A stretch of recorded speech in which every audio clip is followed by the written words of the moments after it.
అందరికీ నమస్కారం. కుంస శ్రీనివాస్ ఛానల్ స్వాగతం. ఫస్ట్ టైం చూసినప్పుడు అయితే సబ్స్క్రైబ్ చేసుకొని బెల్ సింబల్ ప్రెస్ చేయండి. మన 1400 పైన వీడియోలు ఉంటాయి. ప్రతి వీడియో కూడా మీకు చాలా ఉపయోగకరం.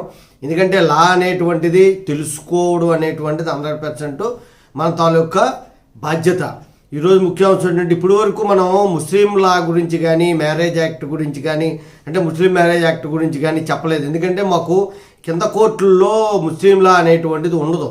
ఆ చట్టాల మీద పూర్తిగా అవగాహన కూడా ఉండదు. అవన్నీ కూడా జిల్లా కోర్టుకు వెళ్తాయి. ఆ విషయం కూడా మీకు ముందు వీడియోలో చెప్పాను, చాలా క్లియర్గా చెప్పాను. ఎక్కడెక్కడ ఏ కేసులు ఏ కోర్టుల్లో వేసుకోవాలన్న విషయం కూడా తెలియజేశాను. ఈరోజు హైకోర్టు ఒక కీలక తీర్పు ఇచ్చింది. ఎలాగంటే ఇస్లాంని అనుసరిస్తున్నటువంటి వ్యక్తి అతను భార్య బతికుండగా విడాకులు తీసుకోకుండా వేరొక వ్యక్తితో సహజీవనం చేయవచ్చా అన్న దాని మీద కీలకమైనటువంటి తీర్పు ఇచ్చింది. ఇది ఇస్లాం లాకి సంబంధించి ముస్లిం మ్యారేజ్ యాక్ట్కి సంబంధించినటువంటి జడ్జిమెంట్. ఇది ముస్లిమ్స్ ఎవరైనా ఉంటే వాళ్ళకి బాగా పనిచేస్తుంది.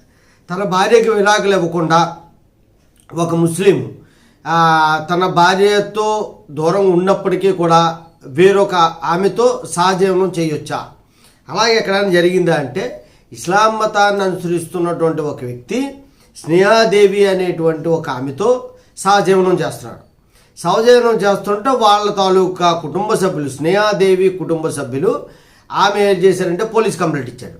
పోలీసులు విచారణ జరుపుతుండగానే ఈ స్నేహాదేవి తర్వాత మహమ్మద్ సాబాదు వీళ్ళిద్దరూ కూడా హైకోర్టులో రిట్గా ఫైల్ చేసి మాకు రక్షణ కల్పించాలి అని చెప్పేసి ఒక రిట్ పిటిషన్ ఫైల్ చేశారు. దాని మీద విచారించినటువంటి హైకోర్టు ఏం చేసింది అంటే ఒక ముస్లిము వేరొకరితో సహజీవనం చేయడానికి ముస్లిం లా అనేటువంటిది సహకరించలేదు.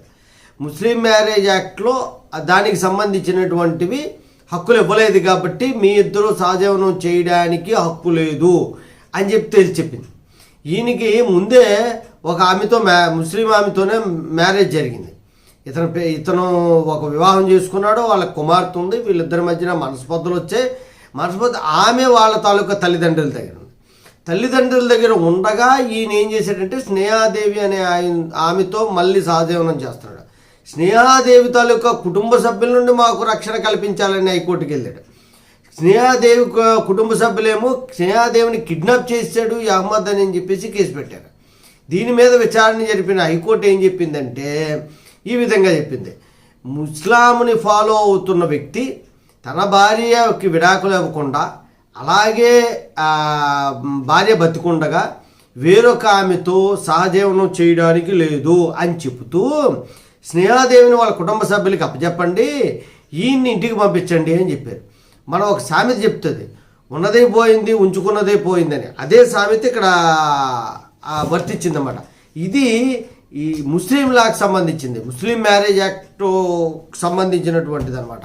అలహాబాద్ హైకోర్టు ఇచ్చిన తీర్పు ఇది. హిందూ మ్యారేజ్ యాక్ట్కి సంబంధించింది కాదు. దాని మీద నేను ముందు సుప్రీంకోర్టు జడ్జిమెంట్ కూడా పెట్టాను, మన ముందు వీడియోలో ఉంటుంది. ఇది ఓన్లీ ముస్లిం లాకి సంబంధించి ఇప్పటి వరకు పెట్టలేదు, ఫస్ట్ టైం మనం పెట్టాం. అది సుప్రీంకోర్టు జడ్జిమెంట్ వచ్చింది కాబట్టి అదే చదివి నేను పెట్టాను అనమాట. అంతమించి ముస్లిం యాక్ట్ మీద క్రిస్టియన్ మ్యారేజ్ యాక్ట్ మీద నాకైతే అవగాహన లేదు వాస్తవంగా, అందుకే నేను చెప్పడం లేదు. చాలామంది అడిగారు ఇవి చెప్పండి మాకు చాలా ఉందని. ఎప్పుడైనా విషయం నేను చదివినట్టయితే ఇలా ఒక్కొక్క వీడియో పెడతాను, అవి మీరు తెలుసుకోవచ్చు. జై హింద్, భారత మాతాకి జై.